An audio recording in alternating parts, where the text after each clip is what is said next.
Hari ini saya menggunakan sesuatu yang lagi tren di dunia, yaitu menggunakan baju atau kaos warna hijau seperti Zelensky, di mana kita tahu di dunia barat atau sekutu atau Amerika, Zelensky adalah war hero. Saat ini dia diembung-embung sebagai war hero. Sementara bagi negara-negara yang sering diacak-acak sama Amerika, seperti negara-negara Timur Tengah seperti negara penghasil fosil oil, itu sangat membenci apapun yang Barat lakukan, sehingga begitu ada seorang yang bernama Putin menyatakan dirinya berperang melawan NATO oleh pihak Timur, dia dianggap war hero atau seorang Marvel, seorang superhero yang akan mengalahkan Thanos. Dan kita tahu Thanos itu adalah Amerika dan sekutunya. Jadi kita mau cerita sedikit mundur. Ada hal yang menurut saya penting untuk sahabat semua tahu, apa itu yang terjadi di dunia ini, atau dengan kata singkatnya adalah who run the world, atau siapa sih sesungguhnya yang menjalankan dunia ini. Yang ada yang menyebutnya New World Order dengan nama-nama lain, dan juga how the world work. Nah, ini saya ada masalah nih kalau urusan bahasa Inggris nih. Bagaimana cara dunia bekerja, how the world work gitu ya. Nah, kita mau menceritakan sedikit bagaimana cara dunia bekerja. Mau nggak mau kita mundur sebentar ke tahun 30-an sampai tahun 40-an. Kalau kita membayangkan diri kita sekarang di tahun 30-an, apa yang Anda bayangkan di pikiran Anda? Misalnya, apakah letak Pulau Jawa bergeser dari sekarang? Atau letak benua Amerika itu bukan di posisi sekarang? Ternyata sahabat, letak geografis dunia itu sejak dari 2000, 3000, 5000, 10.000 tahun yang lalu hingga saat ini letak geografisnya adalah sama. Lalu apa yang membedakan peta dunia di tahun 20-an, tahun 30-an, tahun 40-an, tahun 50-an dengan sekarang tahun 2022? Yang berbeda adalah negaranya saat itu belum sebanyak sekarang. Kalau sekarang ada hampir 200 negara. Waktu itu di tahun 30-an, di tahun 20-an, Indonesia itu belum ada. China atau Tiongkok itu belum ada. Arab Saudi belum ada. Irak belum ada, gitu ya. Ada 100 negara belum lahir. Dan karena itu pertanyaannya, peta dunia itu seperti apa, gitu ya. Maka jawabannya sangat sederhana. Peta dunia dulu ditentukan oleh negara-negara kolonialisasi yang mengkoloni. Misalnya di Afrika terbagi, di sini wilayah Belgia, di sini wilayah Spanyol, di sini wilayah Inggris, di sini wilayah Belanda, gitu ya. Kemudian di sisi Asia juga sama. Jadi yang disebut peta dunia berbeda dengan peta dunia sekarang. Peta dunia sekarang berdasarkan negara. Kalau dulu berdasarkan negara yang mengkolonialisasi. Nah, di tahun 30-40 terjadi sebuah fenomena di mana Jerman menyerang Polandia di tahun 1938-39. Itulah yang disebut awal dari Perang Dunia Kedua. Dan kita tahu ada sebuah negara yang sangat ingin Eropa itu rata tanah. Negaranya itu namanya Amerika. Mengapa ingin rata tanah? Saya lompat sebentar di tahun 2022. Sewaktu tanggal 24 Februari 2022, Rusia menyerang Ukraina. Seminggu setelah peristiwa itu terjadi, ada 7 pemimpin Afrika menyatakan, kami berharap perang dunia ketiga terjadi, perang militer terjadi di Eropa agar Eropa rata tanah. Kenapa 7 pemimpin Afrika tadi berkata begitu? Kalau Newman ya, kalau kita dapat mandat juga ngomong begitu, tapi nggak tahu yang sekarang ya. Sekarang makanya nggak nyampe mikirin begituan. Oke, kita lompat. Jadi, kenapa pemimpin Afrika menyatakan kalau pengen perang dunia ketiga dan Eropa rata tanah? Sama seperti apa yang dipikiran Amerika di tahun 30 akhir atau tahun 40 itu pengen Eropa rata tanah. Kenapa Amerika berpikir begitu? Kita mundur sebentar, mundur lagi ya. Belajar sejarah itu penting. Karena mengerti sejarah, Anda mengerti behavior, Anda mengerti masa depan, gitu ya. Kembali ke periode tahun 1900. Anda sekarang bayangkan, di masa itu juga 100 negara belum hadir. Semua wilayah itu tegang.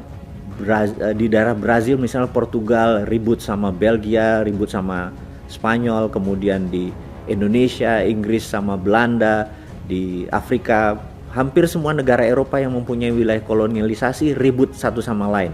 Portugis dengan Spanyol, Spanyol dengan Perancis, Perancis dengan Belanda, Belanda dengan Inggris, dan lain sebagainya. Di semua wilayah dengan berbeda-beda friksinya. Nah, intinya tegang. Dan waktu itu Inggris tahun 1900 itu merasa mereka memerlukan namanya junior ally, atau negara yang tidak terlibat dalam konflik-konflik ini, dan terpikirlah sebuah negara junior yang namanya Amerika. Dan di-approach lah tahun 1901, datang delegasi Inggris menawarkan ke parlemen dan pemerintahan Amerika waktu itu untuk menjadi ally, menjadi aliansi, menjadi sekutu Inggris. Kemudian waktu 1902 delegasi Amerika berkunjung ke Inggris, kemudian berkunjung ke Eropa. Dan sahabat semua dimanapun Anda berada, inilah dosa pertama dari Inggris yang membuat dunia saat ini terluka. Ini adalah dosanya Inggris sesungguhnya. Kenapa? Karena sejak delegasi Amerika itu kembali ke Amerika, mereka berkata, mereka rapat, mereka menyadari bahwa di Inggris, di Eropa, senjata itu masih satu-satu, door clack gitu ya, masih satu-satu. Sementara di zaman koboi 30 tahun sebelumnya atau 18 sekian, perang saudara di Amerika, itu sudah pakai revolver. Jadi kalau nembak ceklek door gitu ya. Untuk sekedar mengingat, kalau Anda nonton film The Last Samurai itu, kembaran saya di Tom Cruise itu ya, kan Anda tahu dia terakhir di Samurai itu ditembak dengan brand gitu ya, sudah revolver. Jadi teknologi senjata Amerika itu sudah 30-50 tahun lebih maju dari Eropa. Kemudian kita tahu beberapa tahun kemudian di Festival New York, untuk pertama kali Amerika ada pesawat terbang gitu ya, dan dunia shock sekali, Amerika punya teknologi lebih maju. Kemudian juga kita tahu bahwa ladang minyak terbesar di dunia pada saat itu adalah di Amerika. Amerika punya crude oil, Amerika menghasilkan dari crude oil diproses menjadi kerosin atau minyak bakar. Dan di tahun 1900-an awal itu Rockefeller dengan Shell-nya sudah Rockefeller dengan Stanford, Standard Oil Company itu sudah menciptakan dari kerosin, sudah menciptakan gasolin atau bahan bakar gitu ya untuk kendaraan Ford waktu itu. Nah, teknologi yang lebih maju ini Amerika sadar, kenapa kita mesti jadi junior alainya Inggris, harusnya dia yang jadi junior alainya kita. Anda mulai paham cara berpikirnya Amerika. Karena itu yang diharapkan Amerika adalah Eropa rata tanah. Dan benar, waktu 1914 seorang Duke dari Austro-Hungarian dibunuh di Serbia oleh pemberontak Serbia. Inilah peristiwa pertama Perang Dunia Pertama, dan Amerika di 1914 tidak ikut-ikutan, 1915 itu dia 1916 waktu negara makin banyak yang ikut di Perang Dunia Pertama, Amerika nggak ikut-ikutan. Di sisi Amerika cuma satu, dia pengen Eropa rata tanah gitu ya. Nah, singkat cerita, akhirnya U-boatnya Jerman menyerang 3 kapal niaganya Amerika di 1917. Akhirnya Amerika nggak tahan, Amerika masuk. Intinya 1918 Perang Dunia Pertama selesai, Jerman dalam pihak yang kalah dan lain sebagainya. Nah, Amerika balik lagi, tapi ternyata Eropa tidak hancur. Kemudian dalam 15 tahun kita tahu Hitler dan Jerman membangun Jermannya dari nol, dari scratch menjadi negara superpower. Kemudian Jerman mulai menaklukkan Polandia. Sama persis seperti Rusia sekarang mengambil Ukraina, karena merasa punya satu ras gitu ya, satu rumpun. Kalau di dalam Rusia sekarang dia menganggap dirinya adalah East Slovak atau Slovak Timur. Yang namanya Hitler juga beranggapan ini satu ras, Polandia dengan Jerman ini. Dan cerita panjangnya adalah gak lama kemudian perang terjadi di Eropa, dan Inggris Sejak 1938, 39, 40 minta Amerika masuk, tapi Amerika cuman separuh hati, cuman ngarepin hancur lo kayak gitu ya. Nah, tahun 42 baru Amerika masuk, itu pun masih di Normandy, belum kemana-mana, belum perang-perang beneran. Dan pada 1944 di kota kecil di utaranya Boston namanya Bretton Woods, ada conference yang terkenal disebut nama Bretton Woods Conference. Berkumpullah 10 negara Eropa dan Amerika tentunya, dan Amerika yang memimpin conference tersebut berkata kepada delegasi tersebut bahwa Anda semua setuju nggak bahwa kita tidak akan ada perang dunia ketiga lagi ke depannya? Jawaban mereka setuju. Dan untuk tidak ada perang dunia ketiga, maka negara dunia harus dikontrol. Setuju gitu ya. Maka salah satu resolusinya adalah mereka harus mempunyai world currency. Setuju? Mereka semua jawabnya setuju. Dan world currency itu adalah dolar. Semua setuju kecuali delegasi Prancis, dan delegasi Prancis keluar dari ruangan tersebut. Tapi sahabat semua tahu bahwa dalam sebulan kemudian setelah Jerman menyerang Prancis, delegasi Prancis balik dan menandatangani, oke, gue setuju deh. Intinya adalah dolar menjadi world currency.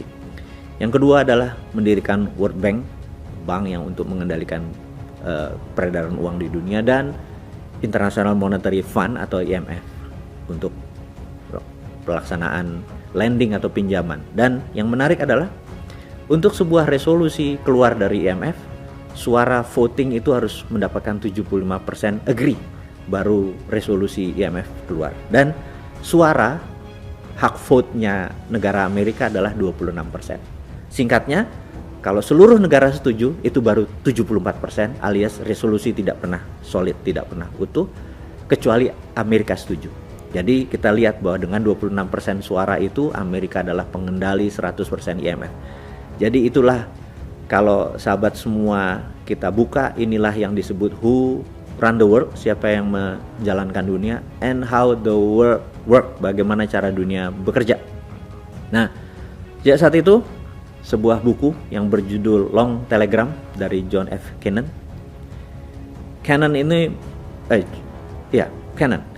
Kennan ini mengatakan di dalam Long Telegram tersebut, buku tersebut ada sebuah perkataan yang menarik yang sampai sekarang menjadi foreign policy dari kebijakan luar negeri Amerika adalah penduduk Amerika merupakan 5,6% penduduk dunia, tetapi world wealth atau kekayaan dunia lebih dari 62% waktu itu. Dan kalimat di bawahnya yang menjadi legend hingga saat ini adalah we want to keep it that way forever, atau terjemahan bebasnya adalah kami ingin selamanya mengontrol world wealth, 65% kekayaan dunia tersebut. Dan kita tahu sampai saat ini Amerika merupakan pengendali 65% world wealth. Memang secara GDP dibandingin China mungkin sudah 11-12, menguasai 25-30% kekayaan dunia. Tetapi Amerika memiliki Wall Street, di mana 40% world wealth ada di Wall Street. Kita lihat misalnya saham Alibaba, Tencent, semuanya ada di Wall Street. Itulah yang mengendalikan 40%. Kalau ditambah dengan 25% GDP nasionalnya Amerika, ya masih 65%. Jadi inilah yang menjadikan kita harus memahami who run the world, siapa yang menjalankan dunia. Bukan lagunya Beyonce ya, who run the world girl katanya ya.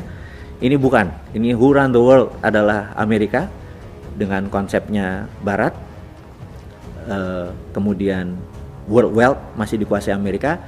Dan ada sebuah kata-kata yang di serial video Bosman nanti akan kita urai, bahwa who control food, they control people. Who control energy, they control country. Jadi jangan heran 80% energi dunia Amerika masih yang megang. Saya rasa itu dulu untuk hari ini. Terima kasih. Sukses buat Anda semua. Salam sehat.